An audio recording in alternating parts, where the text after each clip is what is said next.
प्यारे दोस्तों, थंबनेल से आपको अंदाजा हो गया होगा कि आज की यह वीडियो जिन्नात के बारे में होने वाली है। जिन्नात के वजूद के बारे में साइंस नहीं मानता, यहां तक कि कुछ इंसान भी नहीं मानते, लेकिन कुरान मजीद में इसके वजूद का साफ साफ जिक्र मिलता है कि जिन्नात होते हैं। इसलिए दोस्तों, जिन्नात के बारे में हम आज एक ऐसा ही दिलचस्प वाक्य आपको सुनाएंगे कि जिसके बारे में सुनकर आप भी हैरान हो जाएंगे। दोस्तों, एक बार एक मौलाना साहब के पेड़ के नीचे बैठे हुए बच्चों को पढ़ा रहे थे और बच्चे ऊंची आवाज में अपना सबक दोहरा रहे थे। जैसे ही कोई बच्चा थोड़ी सी भी गलती करता तो मौलाना साहब उसे फौरन ठीक करवा देते। बच्चे अपनी अलग अलग आवाज में सबक पढ़ रहे थे। इतने में अचानक मौलाना साहब को एक भारी सी आवाज आई। आवाज सुनकर मौलाना साहब घबरा गए। कहने वाला कह रहा था, मियाँ जी, अस्सलाम वालेकुम। मौलाना साहब जिन बच्चों को पढ़ा रहे थे उन सब की आवाज को वह बखूबी पहचानते थे, लेकिन यह आवाज बिल्कुल अलग थी। मौलाना साहब हड़बड़ते हुए कहने लगे, वालेकुम अस्सलाम कौन हो? उनके सामने तकरीबन 7 या 8 साल का एक लड़का अपना सर झुकाए खड़ा था और अंदर आने की इजाजत मांग रहा था। मौलाना साहब ने कहा, आ जाओ मियाँ, अंदर आ जाओ। अकेले आए हो या तुम्हारे साथ तुम्हारे घर वाले भी हैं, यानी तुम्हारे अब्बू अम्मी भी हैं? यह सुसुते ही लड़का सब बच्चों को फलांग हुआ, मौलाना साहब के पास आ गया और हाथ बांधकर खड़ा हो गया। उसकी नजरें झुकी हुई थीं। उसने मौलवी साहब के सवालों का जवाब नहीं दिया। शायद वह मौलवी साहब के अगले सवालों का इंतजार कर रहा था। मौलाना साहब को खुद ही पूछना पड़ा कि क्यों भाई, कौन हो तुम और कहां से आए हो? क्या कुछ पढ़ना चाहते हो? बच्चे ने जवाब दिया, जी हां मौलवी साहब, आप मुझे अपनी शागिर्द में ले लीजिए। मौलाना साहब उसके मासूम सराप में खो गए, लेकिन उस बच्चे की आवाज थोड़ी अलग थी।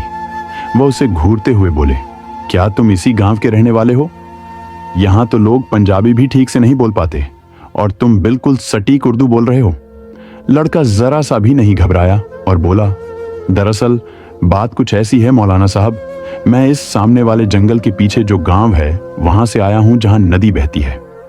आप तो जानते ही हैं, पिछले महीने मूसलाधार बारिश की वजह से वहां सैलाब आ गया था और इससे बहुत सारे दरख्त भी उखड़ गए थे। लोगों के घर भी बह गए थे। हमारा घर भी इसी में डूब गया और मैं अपने माँ बाप से बिछड़ गया और अब मैं चाहता हूं कि मैं आपके पास रहूं, क्योंकि इस गांव के सारे बच्चे आपके पास पढ़ते हैं। मैं आपके साथ रहना चाहता हूं। मौलवी साहब ने जब उसकी यह बात सुनी तो हैरान होकर बोले, लड़के, तुम्हारी उम्र क्या है?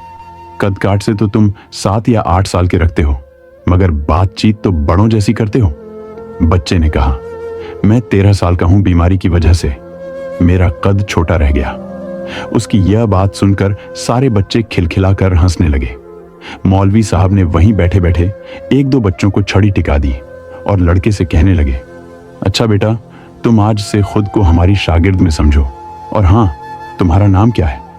बच्चे ने कहा, जी, मेरा नाम मिराजुद्दीन वल्दीना है। उसकी उर्दू पर देहाती बच्चे फिर से हंसने लगे और अब तो मौलवी साहब भी हंस पड़े। उन्होंने बच्चों को छुट्टी दे दी और कहा कि अगर कहीं कोई अच्छा सा सालन मिल जाए तो मेरे लिए उसे अलग से कटोरी में जरूर लाना। दाल साग तो हमें हजम नहीं होता। नया लड़का यह बात सुन रहा था। वह जल्दी से बोला, मौलवी साहब, आज मैं आपके लिए खाना लाऊं। मेरी बहन इसके अगले वाले गांव में रहती है और बड़ा अच्छा खाना बनाती है। मौलवी साहब के मुंह में पानी आ गया, मगर फिर भी दिखावा करते हुए मौलवी साहब बोले, तुम कहां इतनी रात को अगले गांव में जाओगे? आज वैसे भी चौधरी साहब के घर से अच्छा खाना आने वाला है, जुमेरात है ना। इसीलिए इसके बाद उस नए लड़के को एक बड़े से हुजरे में, जहां बाकी सारे बच्चे रहते थे, वहां पहुंचा दिया गया और वह बच्चा भी उनके साथ खजूर की चटाई पर सो गया। दोस्तों, अगर आपको यह वीडियो अच्छी लग रही है तो आपसे रिक्वेस्ट करते हैं कि वीडियो को एक लाइक जरूर कीजिएगा। दोस्तों, इस तरह से वह लड़का, जिसका नाम मिराजुद्दीन और उसके बाप का नाम सिराजुद्दीन था, वह मौलवी साहब का एक अच्छा सा शागिर्द स्टूडेंट बन गया। उसका हाफिजा बड़ा अच्छा था। उसने 1 हफ्ते में बगदादी कायदा पूरा कर लिया और सिर्फ 3 महीने में कुरान पाक पूरा पढ़ लिया और अब तो उसे हिज भी करने लगा था। मौलवी साहब तो हैरान थे कि आज तक हजारों शागिर्द को मैंने पढ़ाया है, मगर ऐसा हाफिजा, ऐसी रवानी कभी देखने सुनने में नहीं आई। जब भी उसका सबक सुनते तो गड़बड़ा जाते कि यह लड़का इंसान भी है या कोई और मखलूक है। मौलवी साहब ऐसा सोचते जरूर थे, मगर अपना यह ख्याल कभी जाहिर होने ना दिया। वह सोचते थे कि इतना अच्छा बच्चा है, कहीं बद दिल होकर भाग ना जाए। वह बच्चा तो हाफिज कुरान भी बन चुका था, मगर मौलवी साहब को अब उससे प्यार सा हो गया था, इसलिए उसे अपना बेटा बना लिया। मौलवी साहब ने उम्र शादी ना की थी। एक रात मौलवी साहब किसी का निकाह पढ़वा कर लौटे तो ज्यादा मुर्गे का गोश्त खाने की वजह से पेट में तकलीफ महसूस हुई। मौलवी साहब को जब भी बदहजमी होती तो वह हींग का इस्तेमाल करते और ठीक हो जाते, लेकिन वह हींग भी खत्म हो चुकी थी और दोबारा मंगवाने का मौका भी नहीं मिला। सारे लड़के सो चुके थे, मगर मेरा जद्दन जाग रहा था और इबादत इलाही में मशगूल था। मौलवी साहब दर्द से कराते हुए बोल रहे थे, अरे भाई, कोई है जो मुझे कहीं से जरा सी हींग ला दे। मिराजुद्दीन ने सोचा, उस्ताद साहब तो बड़े तकलीफ में हैं और अगर इस वक्त उनकी मदद ना की तो शायद अल्लाह पाक मेरी इबादत भी कबूल ना करें। सारे शागिर्द सो रहे थे। इतनी रात में कौन अपनी नींद खराब करे, मगर मिराजुद्दीन हमेशा की तरह खिदमत के लिए तैयार था। जहां नमाज लपेट कर ताक में रखी और मौलवी साहब के पास आकर खड़ा हो गया। मौलवी साहब, मैं ला दूंगा आपको अंगमू, मुझे पता है हींग कहाँ मिलती है। मौलाना साहब ने कहा, तुम कैसे लाओगे? इतने छोटे से तो हो क्या? तुम्हें अंधेरे से डर नहीं लगता? रात इतनी है, सर्दी भी हो रही है। मिराजुद्दीन ने कहा, नहीं, मैं तो अपने सारे काम जब चाहूं कर लेता हूं और मुझे अंधेरे से डर नहीं लगता। मौलवी साहब ने हैरान होकर सर पकड़ लिया और सोचने लगे कि रात का दूसरा पहर है और यह नन्हा सा लड़का बाहर जाने को तैयार है। मौलवी साहब ने कहा, अच्छा, अगर तुम जिद कर ही रहे हो तो फिर दूर ना जाना, ये नुक्कड़ वाले बनिए से जरा सी हींग मांग लेना। कह देना कि मौलाना साहब ने मंगवाया है। लड़का तो जैसे इजाजत मिलने का इंतजार कर रहा था, वह तेजी से बाहर गया। उसके बाहर निकलते ही ऐसा लगने लगा जैसे अचानक तेज हवाएं चलना शुरू हो गईं और बारिश हो रही हो। मौलवी साहब का तो दिल दहल गया, क्योंकि कमरे में रोशन मिट्टी का दिया भी हवा के झोंके से टिमटिमाना। मौलवी साहब दिल ही दिल में परेशान हुए कि बिना माँ बाप के बच्चे को रात के वक्त बाहर क्यों भेज दिया। अगर उसे कुछ हो गया तो मौलाना साहब इसके आगे और कुछ सोचते कि इतने में अचानक से दरवाजा खुला और मेरा जद्दन वापस आ गया।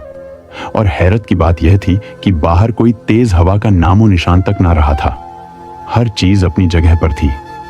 मौलवी साहब का तो दर्द उसी वक्त खत्म हो गया जब उन्होंने देखा कि मिराजुद्दीन के कपड़े तो बिल्कुल सूखे हुए हैं, हालांकि वह कुछ छाता या बरसाती भी ओढ़कर नहीं गया था, और वापस भी बस कुछ ही मिनटों में आ गया। और सबसे बड़ी हैरानी की बात यह थी कि उसके हाथ में हींग तक नहीं था। मौलवी साहब ने अपनी हैरत छुपाते हुए कहा, क्यों बेटा, ले आए हींग?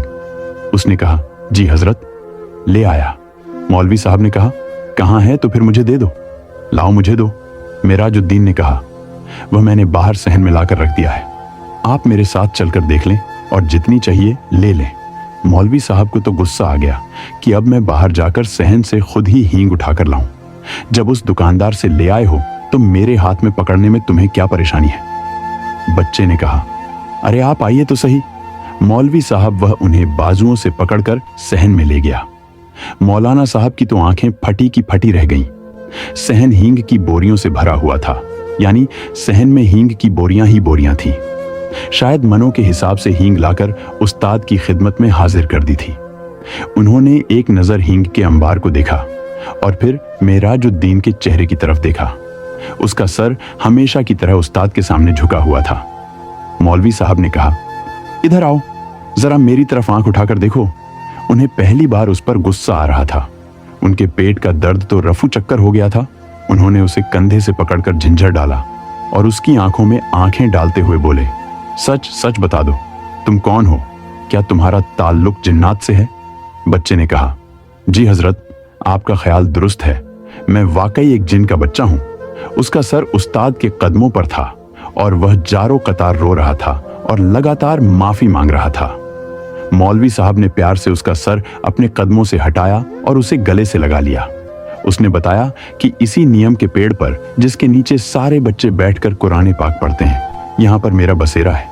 मैं रोजाना कुरान पाक की तिलावत सुना करता था।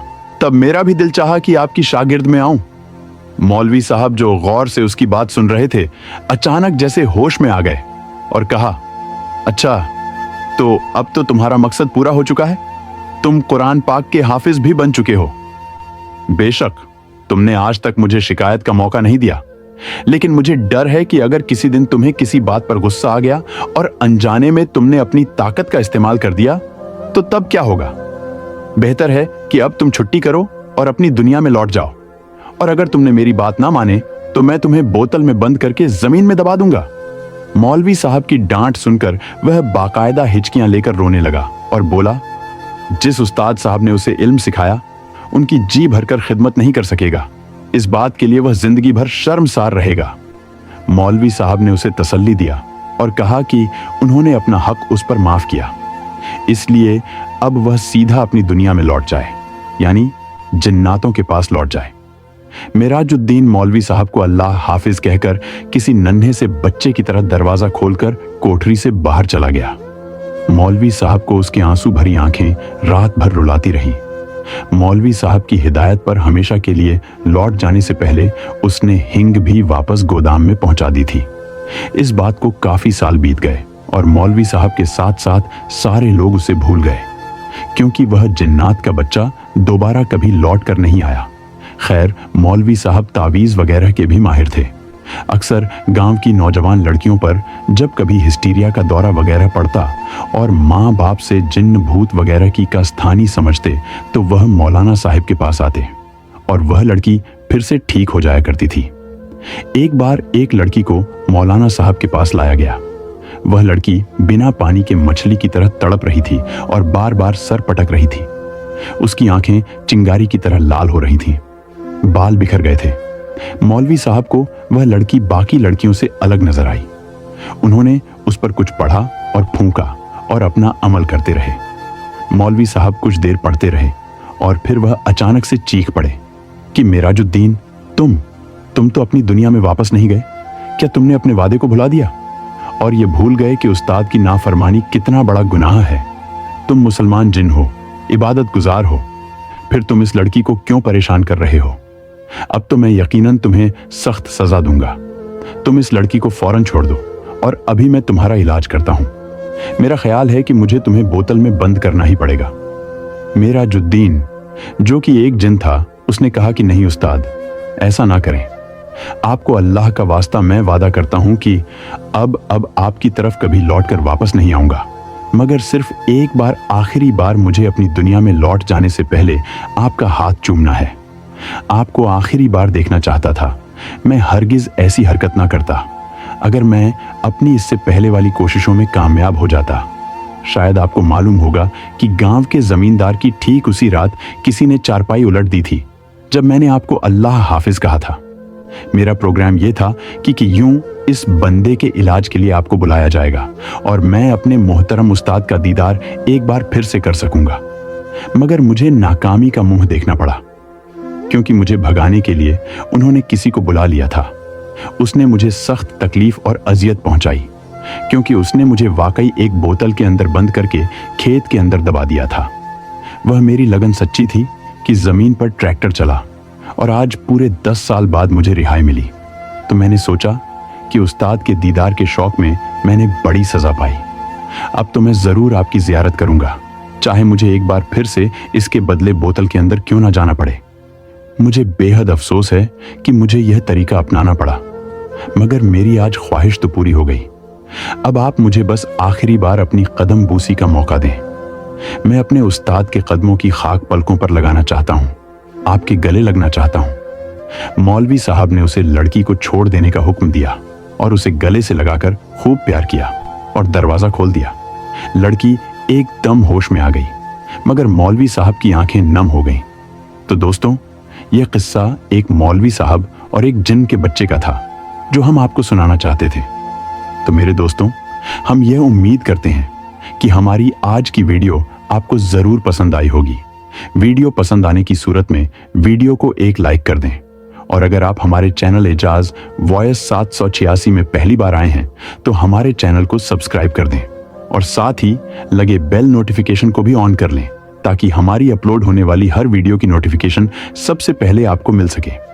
तो मिलते हैं दोस्तों फिर एक नई वीडियो के साथ। तब तक के लिए आप अपना और अपनों का बहुत सा ख्याल रखें।